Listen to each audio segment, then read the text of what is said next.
ایک شخص تھا جو کہ کہتا ہے میں حج پہ گیا ہوا تھا، اپنی ساری زندگی کی جمع پونجی سنبھال کے میں حج پہ تھا، بس میں بیٹھا ہوا تھا، میں نے بس میں بیٹھے ہوئے باہر کھڑکی سے دیکھا تو ایک بوڑھی عورت، اس کو شاید کوئی ٹانگوں کا مسئلہ بھی تھا، آرتھرائٹس تھا یا کیا تھا، جو بھی تھا، اس کی وجہ سے وہ لنگڑی ہو کے اور وہ چل رہی اور حج کر رہی ہے۔ تو اس بندے نے سوچا کہ تیرا کیا فائدہ، تو حج کرنے آیا ہے، کیا فائدہ کہ جب تم تو نوجوان ہو کے ہٹے کٹے ہو کے سیٹ پہ بیٹھے ہو اور بوڑھی عورت یہ نیچے چل رہی ہے۔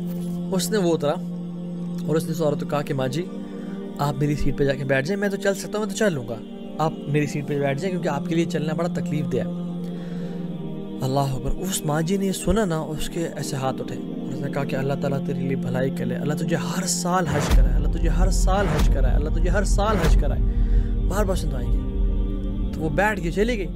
اس کے بعد سے وہ کہتا ہے کہ ہر سال مجھے نہیں پتا کیسے میں آ کے حج کرتا ہوں، کبھی میرے کوئی جانے والا کہتا ہے کہ اس سال میں تمہیں حج کراتا ہوں ایز اے صدقہ، ایز اے چیریٹی، پتہ نہیں میں کیسے حج کرتا کہ ہر سال میں حج کرتا ہوں۔ یہ ہے دل سے نکلی دعا۔ تو اپنے رب سے نا ایک یہ ڈیپ، یہ ہمارا اتنا بڑا ویپن ہے جس کو ہم کبھی یوز ہی نہیں کر رہے۔ نبی کریم صلی اللہ علیہ وسلم نے خود فرمایا الدعاء هو العبادہ، دعا ہی تو عبادت ہے، دعا ہی تو عبادت ہے۔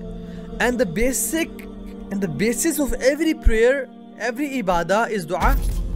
آپ حج دیکھ لیں، آپ زکوٰۃ خیر مالی عبادت ہے، آپ نماز دیکھ لیں، نماز میں ہم کھڑے ہوئے ہیں، اللہ تعالیٰ کی تعریفیں بیان کی، تعریفیں بیان کرنے کے بعد کیا کہا؟ اہدنا الصراط المستقیم۔ جو ساری تعریفوں کی وجہ تھی وہ یہ تھی اہدنا الصراط المستقیم، یا اللہ مجھے ہدایت دے، مجھے سیدھے راستے پہ چلا۔ آپ حج پہ دیکھ لیں، حج میں کنسسٹنٹ دعا انسان مانگ رہا ہوتا ہے، and the best دعا on the day of Arafah is لا الہ الا اللہ وحدہ لا شریک لہ لہ الملک ولہ الحمد وہو علی کل شیء قدیر۔ This is دعا and this is the best دعا جو کہ اللہ کے امین اور تمام انبیاء نے عرفہ کے دن مانگی۔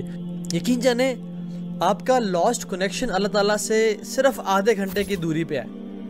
آدھا گھنٹہ چھت پہ چلے جائیں، آدھا گھنٹہ اکیلے ہو جائیں، اپنی گاڑی میں بیٹھ جائیں، کہیں بھی چلے جائیں، مصلی پہ بیٹھ جائیں اور ہاتھ اٹھائیں اور اللہ تعالیٰ کی حمد و ثنا بیان کریں، جتنی آتی ہے کثرت سے بیان کریں، اور پھر نبی کریم صلی اللہ علیہ وسلم پہ درود بھیجیں، اور پھر اپنی عاجزی اور انکساری کا اعلان کریں، یا اللہ میں کتنا گناہ گار ہوں، یا اللہ تیری مجھ پہ اتنی نعمتیں ہیں، رحمتیں ہیں، کرم ہے کہ میں گھن نہیں سکتا، میں ایکنالج کرتا ہوں یا اللہ، اور مجھے کرنا کیا چاہیے تھا کہ میں تیرا اچھا انسان بنوں، لیکن میں نے کیا کیا کہ میں گناہوں میں پڑ گیا، میں پھر سے میں نے ظلم کیا اپنے نفس پہ۔ فاغفر لی فإنہ لا یغفر الذنوب الا انت، تو مجھے معاف کر دے، بے شک تیرے علاوہ کوئی معاف کرنے والا ہی نہیں ہے۔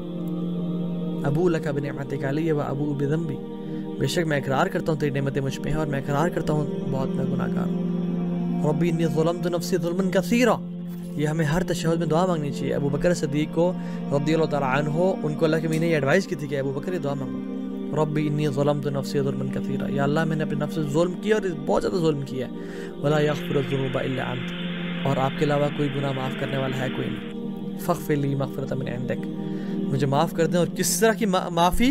مغفرۃ من عندک، جو آپ کے پاس ہے، جو معافی آپ کے پاس ہے، بہترین قسم کی معافی۔